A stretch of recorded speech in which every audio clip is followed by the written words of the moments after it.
Waiting is not an activity, and waiting for feedback is not a strategy for success. We need insights to grow and improve, but when feedback is scarce, we may need to start attracting those insights before it's too late. And the way to do that is by becoming a feedback magnet. Here's how. Get clear on your goal. Figure out what type of feedback that you're after. Is it validation or coaching or maybe even constructive criticism?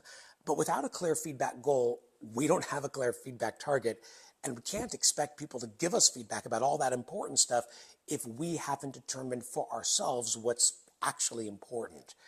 Create more pull. How we ask for feedback, that matters also.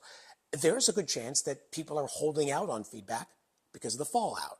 They're worried about what they'll say or what we'll say back, or maybe even what we'll say about them.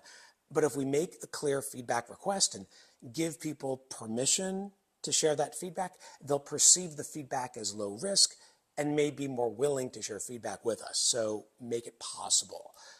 Ask the right person. If we want strong feedback, then we can't send out a weak signal. Choose your feedback sources thoughtfully. The people who know you, the people who know your work. And when you do ask those people for feedback, let them know why it is that you chose them, because it shows that you thought about it carefully and that your request is by design, not default. When you do that, they'll be more interested and inclined to give you that feedback. And finally, lighten the load. Speaking of help, why don't you help others help you by providing a clear and simple prompt, something like this. What's one thing I could do differently here? Because most people can think of just one thing, and that's a much different request than something that feels bigger and heavier and more complex. So make it easy for others to share feedback with you, and you'll find it easier to get feedback.